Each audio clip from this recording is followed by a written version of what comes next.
चलो सबको good evening. हम लोग लास्ट क्लास में क्या डिस्कस किए थे, कुछ सवाल डिस्कस किए थे। तो आज जो है हम लोग इसका लास्ट टॉपिक उठाते हैं, कन्फॉर्मल ट्रांसफॉर्मेशन। ज़्यादा बड़ा चैप्टर नहीं है, छोटा ही चैप्टर है। कन्फॉर्मल ट्रांसफॉर्मेशन, इसके लिए हम लोग को लेना पड़ेगा लेट W बराबर FZ बराबर U plus IV, where U बराबर U of XY and V equal to V of XY। Let us transformulate the transformation, let the transformation W बराबर FZ maps a point PZ naught बराबर X naught Y naught of the Z plane to a point P dash W naught बराबर U naught V naught of the W plane. ये बोलता है कि W बराबर U plus IV, W बराबर FZ, W बराबर FZ बराबर U plus IV, जहाँ का U का मतलब निकालेंगे UXY, V का मतलब निकालेंगे VXY। Let us transformation, let the transformation W बराबर FZ। तुम जानते हो कि W बराबर FZ एक ट्रांसफॉर्मेशन होता है। ये तरह तरह का ट्रांसफॉर्मेशन हम लोग देख चुके हैं, लीनियर ट्रांसफॉर्मेशन, बाइलीनियर ट्रांसफॉर्मेशन, और भी बहुत सारा ट्रांसफॉर्मेशन है। Maps A point P Z not, मतलब उस पर जेड प्लेन का कोई एक पॉइंट P है जो कि पी जेड नॉट है। इसका मतलब निकलेगा x नॉट y नॉट। तुम जानते हो जेड प्लेन पर कोई पॉइंट लेते हैं तो x1 y1 x2 y2 type के लेते हैं। यहाँ पी जेड नॉट लिए हैं to a point P W naught u naught v naught of the w plane.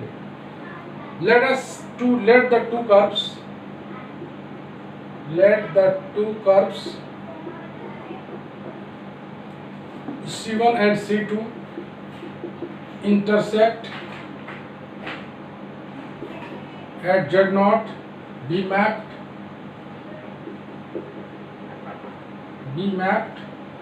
onto the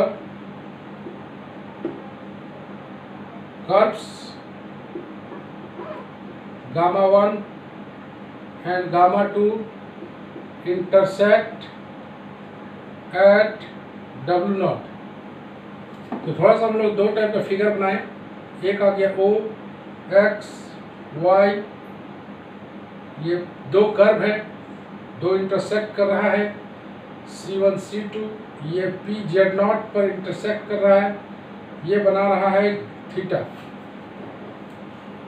ये एक और फिगर है 0x 0 UV, ये गामा 1 ये गामा 2 इंटरसेक्ट कर रहा है, ये थीटा। इसका सेंस ऑफ डायरेक्शन देख लो, उल्टा हो गया है, P नॉट W नॉट। इसको बोलते हैं आइसोगोनल ट्रांसफॉर्मेशन। आइसोगोनल ट्रांसफॉर्मेशन मतलब यहाँ पर ये हो गया जेड प्लेन के बारे में, ये हो गया W प्लेन के बारे में। जेड प्लेन पर दो कर्व इंटरसेक्ट कर रहा है पी जेड नॉट पर। इन दोनों के बीच का जो एंगल है वो थीटा है, लेकिन ये डायरेक्शन इधर से इधर है, तुम देख रहे हो एंटी क्लॉकवाइज। और यहाँ पर तुम देख रहे हो कि डब्ल्यू प्लेन पर भी दो कर्व है, गामा 1 गामा 2 इंटरसेक्ट कर रहा है पी डैश डब्ल्यू नॉट पर, लेकिन यहाँ पर जो थीटा है वो रिवर्स कर गया है। तो ये थीटा पर डिपेंड करेगा ये आइसोगोनल है कि कन्फॉर्मल है। अगर आइसोगोनल है तो मैग्नीट्यूड दोनों का सेम रहेगा, लेकिन एंगल रिवर्स रहेगा। और जब हम लोग कन्फॉर्मल ट्रांसफॉर्मेशन लेंगे तो मैग्नीट्यूड और डायरेक्शन दोनों सेम टू सेम रहेगा, जेड प्लेन का और डब्ल्यू प्लेन का। तो तुम देख रहे हो लेट W बराबर FZ बराबर U plus IV,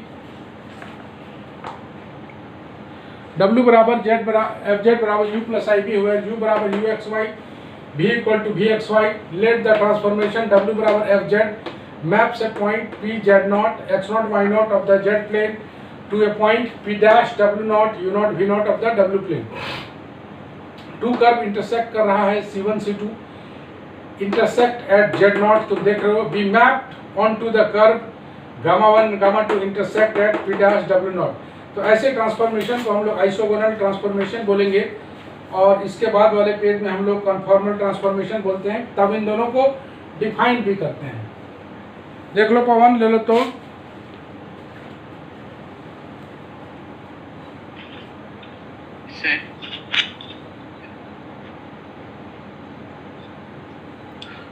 hello sir. हाँ, C1 एंड C2 के बाद क्या लिखे हैं? C1 और C2 जेट प्लेन है, आई इंटरसेक्ट है.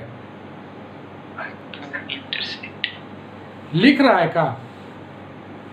नहीं सर, मतलब देख रहे हैं. हाँ देखो देखो, ले लिया पवन.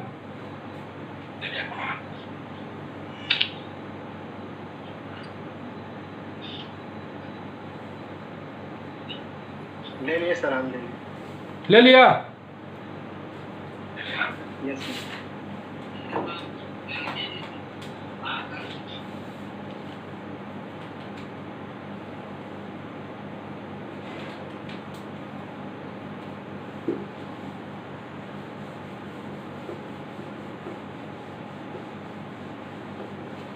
डायरेक्शन तुम देख रहा था, आइसोगोनल ट्रांसफॉर्मेशन में ये रिवर्स रहता है और कन्फॉर्मल में ये दोनों बराबर रहता है.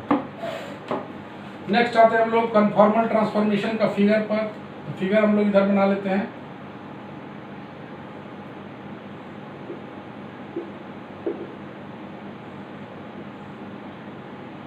C1 C2 इंटरसेक्ट कर रहा है P Z नॉट पर.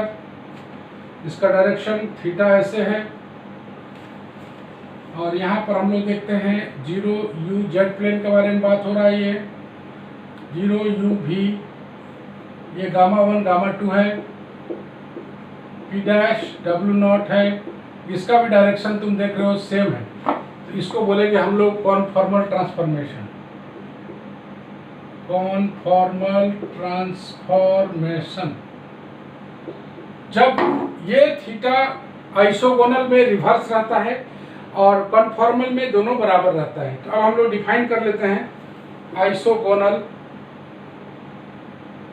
Isogonal transformation.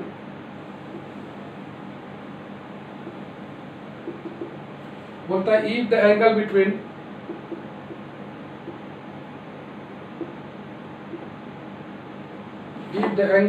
The intersecting curve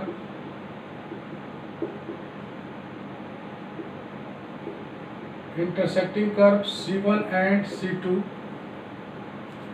at Z naught is equal to angle between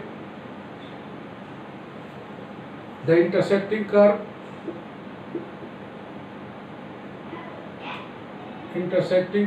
gamma 1 and gamma 2 at W naught. The transformation is called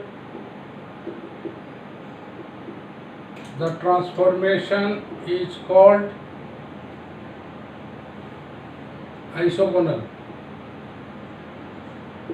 उसके बाद आते हैं हम लोग कॉन्फॉर्मल में. यही तुम लोग को पढ़ना है. Conformal transformation if the angle between, ये पूछा जाता है अक्सर कन्फॉर्मल ट्रांसफॉर्मेशन का definition. If the angle between the intersecting curve, angle between the intersecting curve C1 and C2 at Z naught is equal to angle between the intersecting curve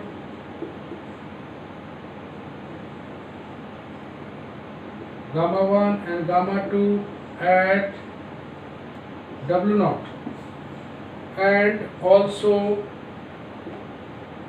the sense of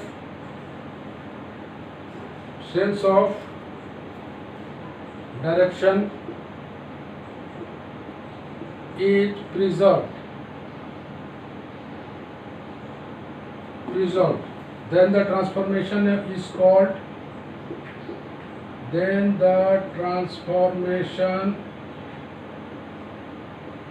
is called conformal.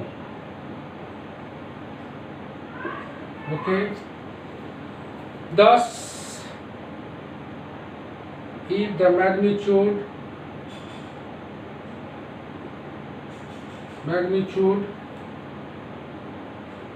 of the angle,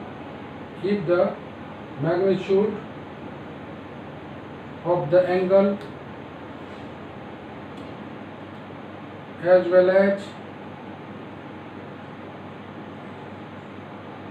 sense of direction, sense of rotation या direction is preserved, then the transformation is called, yes, it's said to be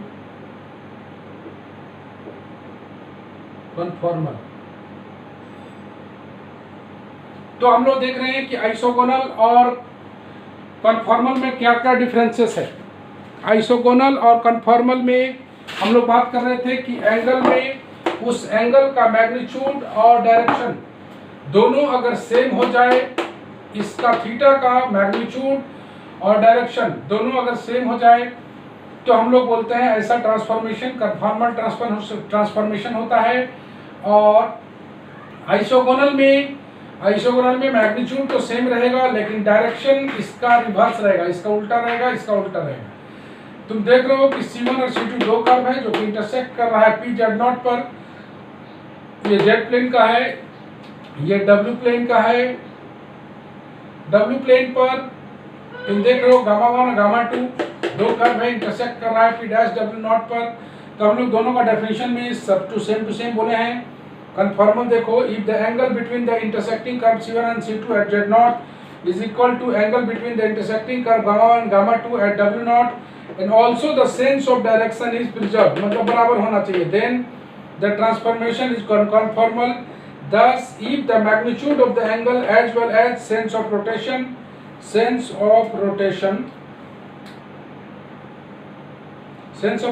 is preserved, then the transformation is said to be conformal. Clear है पूरा? बोलो पंचम का समझा? पंचम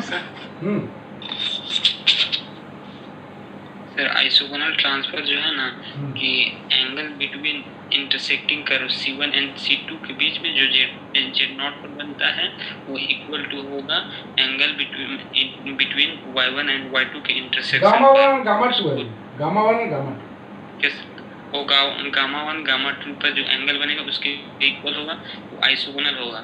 और conformal transformations में एंगल जो होगा ना वो C1 C2 का वो गामा 1 गामा 2 के इक्वल होगा एंड उसका सेंस ऑफ डायरेक्शन जो होगा वो सेम रहेगा, वो भी सेम होगा। ठीक है।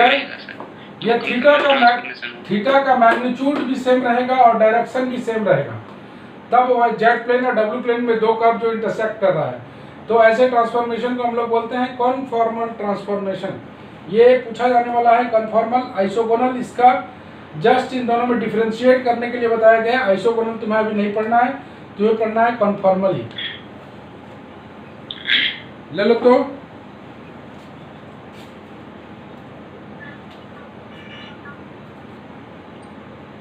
हो गया सर।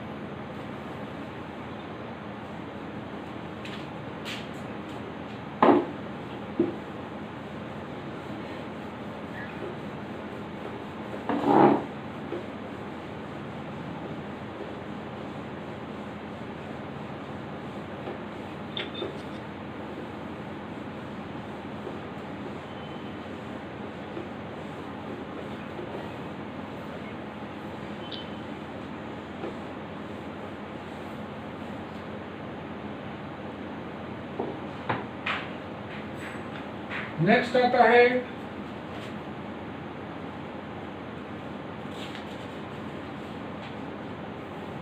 छोटा सा थ्योरम जो कि बेहद इंपॉर्टेंट माना जाता है, जरा से इस पर बात करें।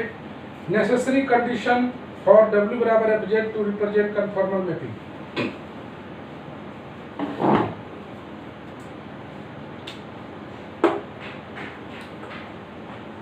ये थ्योरम है। पापा हाँ गाड़ी पीछे रास्ता पार करके आ गए। क्या है? हाँ क्या है? बोलेरो के पीछे लगल है। छोड़ दो ना।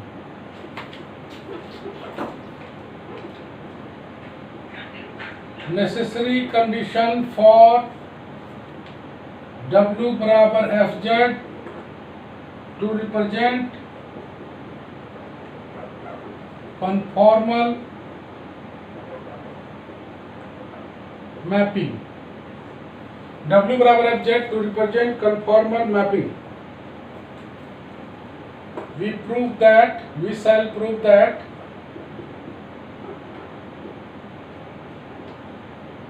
if the mapping W बराबर FZ, very important theorem है ये, if the mapping W बराबर FZ is conformal, then the function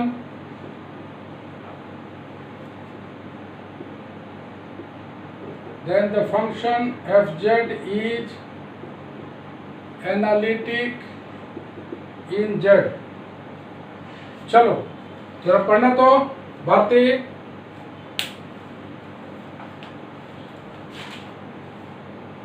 Yes, sir. पढ़ो। Necessary condition for W equal to FZ to represent conformal mapping. We shall prove that if the mapping W equal to FZ is conformal, then the क्या sir? Function. Then the function FZ is analytic in Z. तो मतलब बताओ रोहित इसका। बोल रहा है कि FZ को अगर दिए हम लोग कन्फॉर्मल ट्रांसफॉर्मेशन में, we shall prove that if the mapping W is equal to then the मतलब दिया हुआ क्या है इसमें? W इक्वल टू FZ अगर कन्फॉर्मल ट्रांसफॉर्मेशन कर रहा है, उसका मैपिंग हो रहा है, तो हम लोग को प्रूव करना है कि FZ जो है वो एनालिटिक। ये नेसेसरी कंडीशन है। और सफिशिएंट कंडीशन होता तो क्या प्रूफ करते? कि FZ एनालिटिक है, तो हम लोग को प्रूफ करना है कि FZ को हम लोग कन्फॉर्मल मैपिंग में कर सकते हैं। बहुत अच्छे, पूरा क्लियरिटी है। तो कन्फॉर्मल लेके चलेंगे मतलब जो थीटा का मैग्नीट्यूड रहेगा और डायरेक्शन रहेगा दोनों सेम रहेगा, और हमें प्रूफ कर देना है कि ये एनालिटिक है। एनालिटिक होने का मतलब होता है कि तुम जानते हो कि W बराबर FZ अगर एनालिटिक है तो वो कुची-रायमन इक्वेशन को सेटिस्फाई करेगा। अगर कुची-रायमन इक्वेशन को हम लोग सेटिस्फाई करा देते हैं तो ये एनालिटिक हो जाएगा। यस सर, बात समझ में आ रहा है? तो इसमें एनालिटिक बनाने के लिए हम लोग कुची-रायमन इक्वेशन को सेटिस्फाई करा देंगे। तो हम लोग लेके चलते हैं इस थ्योरम में, बहुत अच्छा थ्योरम है, प्रूफ में चलते हैं। लेट W बराबर FZ बराबर U plus IV, where U बराबर UXY and V equal to VXY are both differentiable equation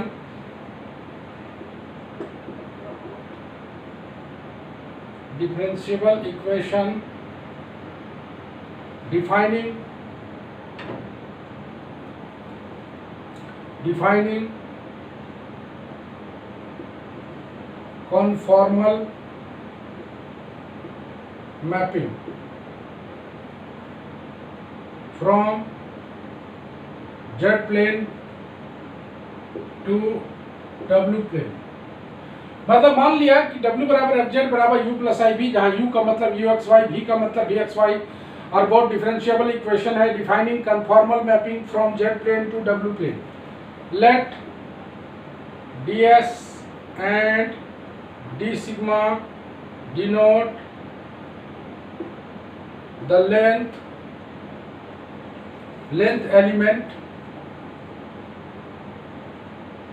in z plane and w plane, that is, तो हम लोग ds बराबर क्या मान लें, dx plus I D Y, ठीक है, लेंथ एलिमेंट है, और एंड डी सिग्मा बराबर ले लें हम लोग D U plus I D B.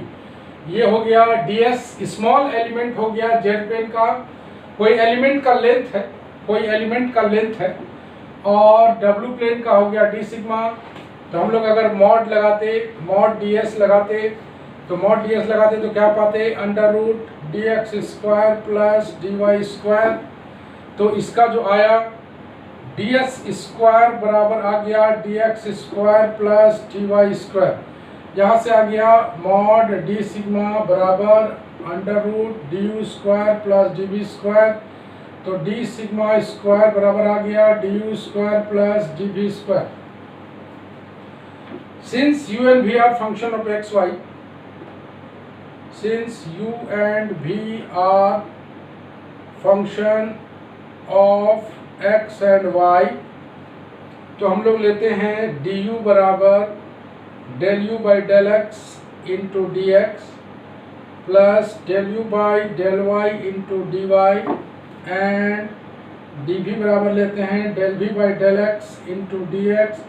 ये टोटल डिफरेंशियल से है del we by del Y into D Y. मेरे पास डी यू है, मेरे पास डी वी है, स्क्वायरिंग एंड एडिंग करके इसका वैल्यू निकाल लेते हैं हम लोग।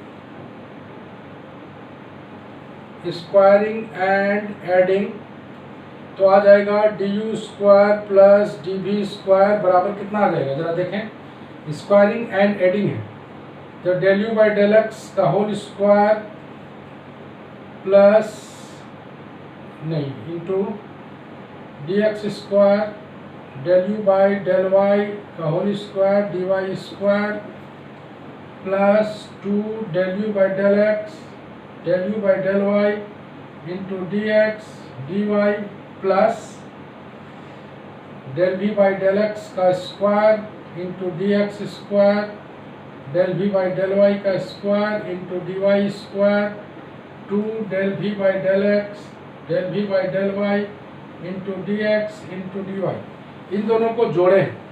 Any problem in that?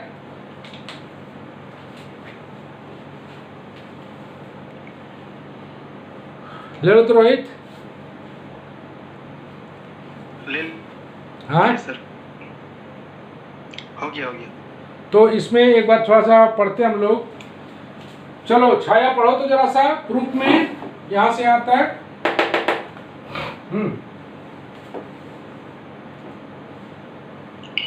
कहाँ से सर? यहाँ से। Let W equal to Fz equal to U plus IV, where U equal to UXY and V equal to VXY are both differentiable differentiable, equation. Differentiable equation. अच्छा, differentiable equation defined क्या है? Defining conformal mapping Defining conformal mapping from Z plane to W plane. Let DS and D sigma, DS उसके बाद क्या है sir? नहीं दिखा। D S and D sigma. हाँ, D sigma denote the length element in Z plane and W plane. That is DS equal to DX plus IDY and D sigma equal to DU plus IDV. Mod of ds equal to root over dx square plus dy square. Mod of d sigma equal to root over du square plus dv square. ds square equal to dx square plus dy square. D sigma square equal to du square plus dv square.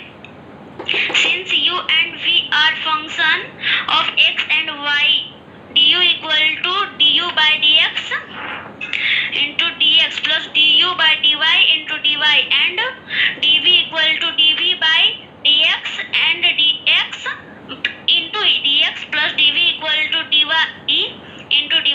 बस छोड़ दो, squaring and तो यहाँ से squaring and adding करेंगे हम लोग। Squaring adding करने के बाद इसका होल स्क्वायर किया गया, इसको होल स्क्वायर किया गया, इसके बाद जोड़ दिया गया है।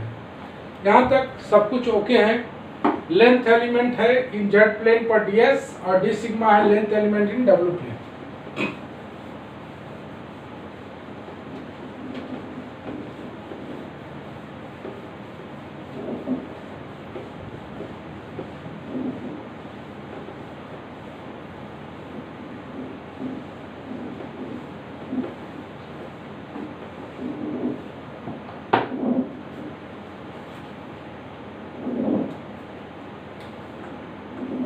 हम लोग कॉमन निकाल लेते हैं इसको।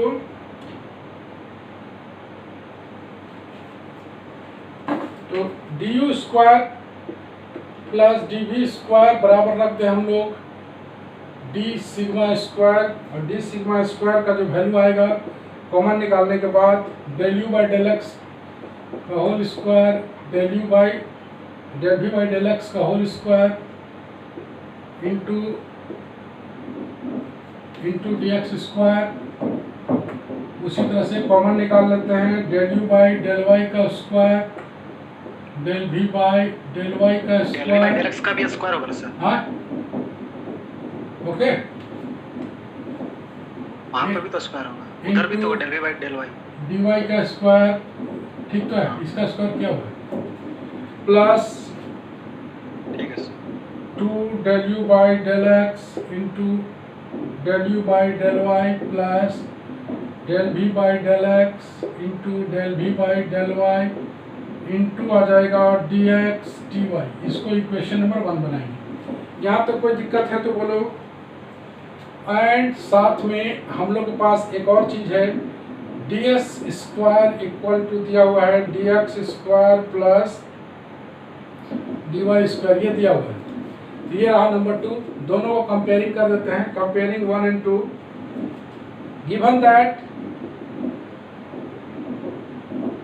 मेरे पास गिवन क्या है, द मैपिंग इज कन्फॉर्मल।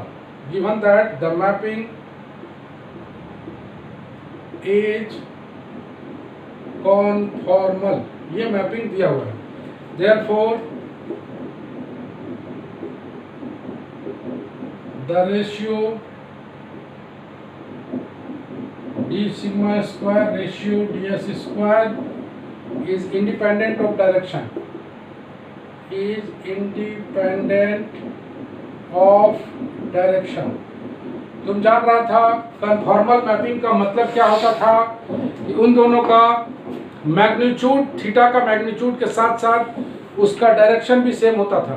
मतलब वो कन्फॉर्मल मैपिंग है, इसका मीनिंग निकालेंगे कि therefore the ratio ds d sigma square ds square, जो रेशियो है इसका स्मॉल एलिमेंट का, इज इंडिपेंडेंट ऑफ डायरेक्शन। ये इंडिपेंडेंट ऑफ डायरेक्शन है चूंकि ये कन्फॉर्मल मैपिंग है। हम लोग कंपेयरिंग कर लेते हैं 1 और 2 का। कंपेयरिंग 1 and 2 तो आ जाएगा इसका 3 मिनट बचा है। Del u by del x का whole square plus del v by del x का होल स्क्वायर बाई 1। इसका कोफिशिएंट कितना है 1, बराबर del u by del y का whole square, del v by del y का होल स्क्वायर बाई 1। तुम देख रहे हो dx स्क्वायर का कोफिशिएंट ये है, dx स्क्वायर का कोफिशिएंट ये है, dy स्क्वायर का कोफिशिएंट ये है, बराबर आ जाएगा 2 del u by del x, del u by del y plus del v by del x, del v by del y by कितना हो जाएगा 0। तो यहाँ से हम लोग ये first relation, second relation, third relation, first second third, तो हम लोग from first and second, from first and second हम लोग जानते हैं del u by del x का whole square, del v by del x का होल स्क्वायर बराबर del you by del y का whole square plus del we by del y का whole square. ये हम लोग फर्स्ट निकाले नंबर 3 रिलेशन एंड फ्रॉम 1 और 2 देखे थे। उसके बाद अगर हम लोग इसको किसी से इक्वेट करें फ्रॉम सेकेंड एंड थर्ड या फर्स्ट और थर्ड कोई भी ले लोगे, फर्स्ट एंड थर्ड या सेकेंड एंड थर्ड, तो आ जाएगा ये उधर जाके 0 बन जाएगा। Del you by del x del you by del Y plus del we by del X into del we by del Y बराबर 0। ये हो गया नंबर 4। किसी को कोई परेशानी है तो पूछिए।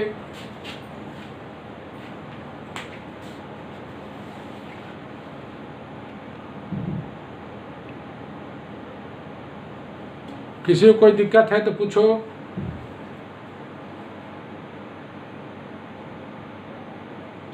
सर जब इसको कंपेयर किए हैं तो del sigma square by del DS square भी तो इक्वल में होना चाहिए। क्या बोला? ये क्या बोला? The ratio this much and this much is independent of direction. तो इससे कहाँ कोई मतलब रह रहा है? ये दोनों तो दोनों को डिवाइड करोगे, तो ये तो यूनिटी ही बन रहा है ना, ठीक है। इससे कोई मतलब नहीं है, ये दोनों सेम इक्वेशन को रिप्रेजेंट कर रहा है, ये और ये, ठीक है। तो हम लोग कंपेयर कर सकते हैं। अच्छा, तो इस दोनों रिलेशन से ये रिलेशन निकलेगा, इसको किसी के साथ इक्वेट करोगे ये रिलेशन आएगा। एक है नंबर 3, एक है नंबर 4। हम तत्काल मोटिव को ना भूलें। मेरा मोटिव क्या है? मोटिव क्या है? एनालिटिक प्रूफ करना। एनालिटिक प्रूफ करने का मतलब कुची-राइमन इक्वेशन को सेटिस्फाई कराना, यही है ना।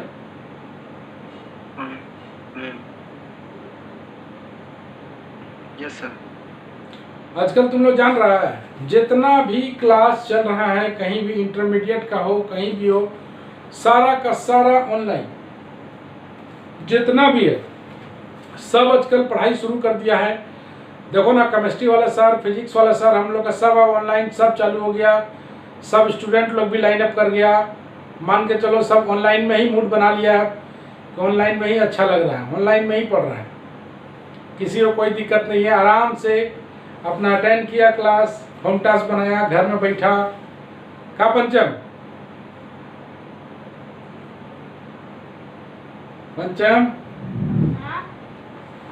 अपग्रेड आ गया है।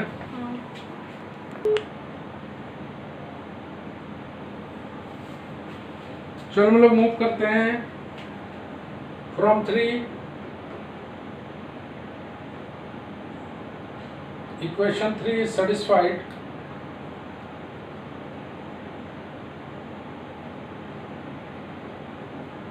Is satisfied if del u by del x बराबर del v by del y and del v by del x equal to minus del u by del y। ये नंबर 5 इक्वेशन 3 सेटिस्फाई करेगा अगर del u by del x बराबर हो जाएगा del v by del y के, और del v by del x बराबर हो जाएगा minus del u by del y के। And 4 is satisfied if del u by del x equal to minus del v by del y or del v by del x equal to del u by del y। Number 6 equation 5 or equation 5 are CR equation and hence W बराबर FZ is analytic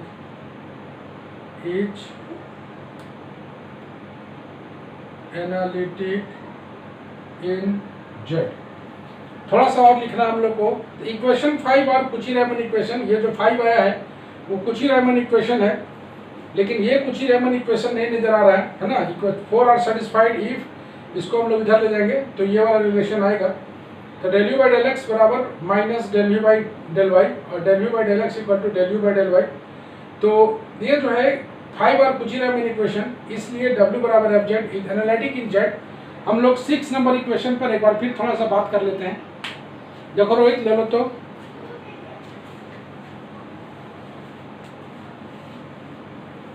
okay sir.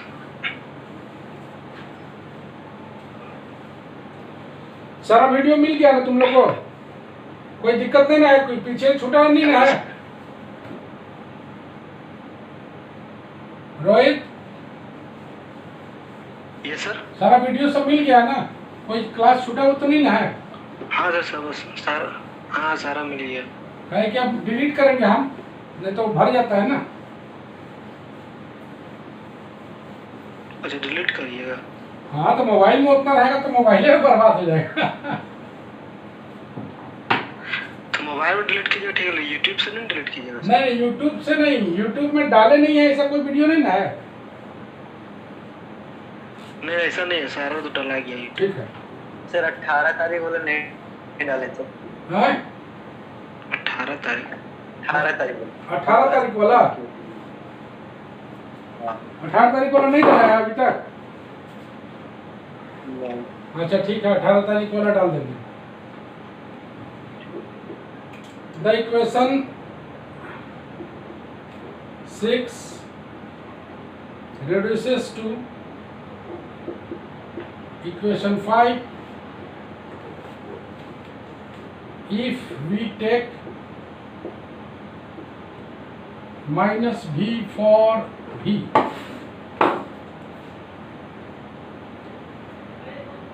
In other words, we have to take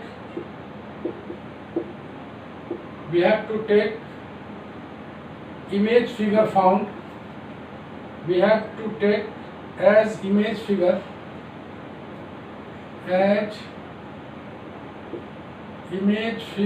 is found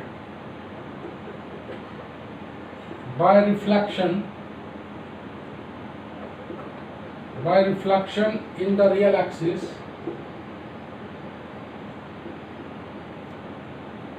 of the W plane. Hence equation 6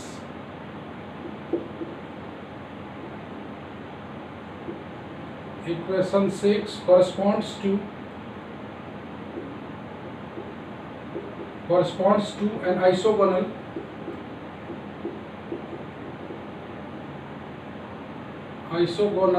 but not conformal transformation.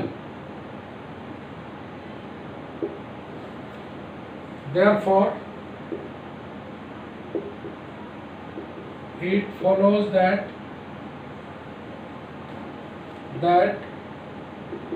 if the transformation W बराबर FZ is conformal, then FZ must be analytic in Z. तो यही हम लोग का theorem था। यहाँ पर थोड़ा सा हम लोग देख लें इक्वेशन 6 के बारे में। Equation 6 reduces to equation 5। अगर इक्वेशन 6 को अगर हम लोग रिड्यूस करेंगे इक्वेशन 5 में, if you take minus v for v, अगर v के स्थान पर माइनस v डालोगे तो वही इक्वेशन आ जाएगा। In other words we have to take an image figure as image figure is found by reflection into the real axis. v की जगह माइनस v डालोगे तो रिफ्लेक्सिव इमेज v मिलेगा in the real axis of w plane. Obviously w plane के बारे में बात कर रहा है। Hence equation 6 corresponding to an isogonal but not conformal transformation. Therefore it follows that if the transformation w बराबर fz is conformal, then fz must be analytic in z. तुम चाहो तो यहाँ से तुम नहीं भी लिख सकते हो, यहीं तक लिख के तुम छोड़ सकते हो, लेकिन इसी तरह से इसको बनाती है। अगर यहाँ से भी तुम लिख के छोड़ देते हो तो तेरा काम हो जाता है। यही तुम्हारा थ्योरम था कन्फॉर्मल। तो बहुत ज़्यादा हम लोग को नहीं है अब, है ना, हो गया है खत्म लगभग। मान के चलो एक आध क्लास और गलती से निकल सकता है, बाकी बात हम लोग का ये चैप्टर हम लोग का कंप्लीट हो गया है। ये चैप्टर हम लोग का चैप्टर नहीं बोल के हम लोग एक बुक बोले कि ये वाला किताब हम लोग को लगभग ख़त्म हो गया है। रोहित तुम लोग क्या डिसाइड किया, क्या शुरू करना है? सर उसके बाद नंबर थ्योरी और कॉम्प्लेक्स वेरिएबल के बाद क्या पढ़ना है हम लोग? नहीं, नंबर थ्योरी तो अभी चलेगा। नंबर थ्योरी चलेगा। इसके बाद क्या क्या सर हम लोग को दो कौन सा बुक और पढ़ना है? लीनियर अलजेब्रा पढ़ना है। क्या पढ़ना है जी? क्या सिलेबस भेजे तो थे पीडीएफ में, बट पूरा हाँ, सिलेबस आया हुआ है, हम गौर याद नहीं है। तो दोनों का जो कॉमन टॉपिक होगा वही स्टार्ट करें। कौन सा? मैट्रिक स्पेस है, फिर डिफरेंशियल इक्वेशन में लैप्लेस ट्रांसफॉर्मेशन कैसे? अच्छा, लैप्लेस ट्रांसफॉर्मेशन भी है ना। अच्छा, आज हम मैच कर लेते हैं। मैच करने के बाद तुम लोग को बताते हैं कि कौन सा चीज़ हम लोग शुरू करेंगे। तो कन्फॉर्मल ट्रांसफॉर्मेशन बहुत ज़्यादा नहीं है इसमें सवाल वाल, बस इतना ही है। तो हम लोग का चैप्टर हमको लगता है पूरा कवर अप हो गया है। सिलेबस अपना मैच करा के देख लेना, कॉम्प्लेक्स वेरिएबल का सिलेबस मैच कर लेना। हम लोग कई तारीख से शुरू किए थे रोहित क्लास सेमेस्टर 5 का? हम लोग ऑलमोस्ट हो गया तो याद नहीं सर, देखना पड़ेगा हमको, याद नहीं। लेकिन एक महीना हो गया होगा आपको, तो होगा। कब से शुरू हुआ था भारती? 1 महीना तो हो गया, ऊपर हुआ सर। हाँ, 1 महीना से ऊपर हुआ है। हो गया ना 1 महीना से ऊपर भारती?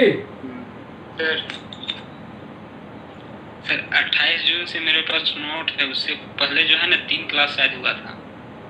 जून में शुरू हुआ है? हाँ 28 जून। अरे बाप रे, तो मतलब 1.5 महीना पार हो गया ना। हाँ सर, बहुत लंबा गया है।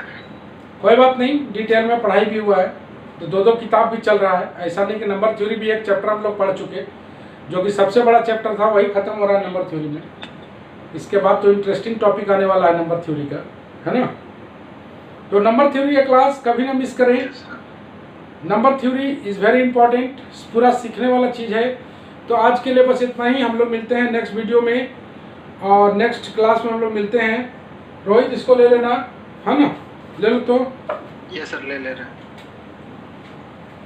सर। 23 जून से हम लोग का नोट्स स्क्रीनशॉट लेना स्टार्ट किए थे। मतलब उसके पहले हम लोग का 2 क्लास हुआ था जिसमें बिना स्क्रीनशॉट का काम चला था। सर 19 जून से स्टार्ट हुआ है ना 19 जून से? 19 जून से।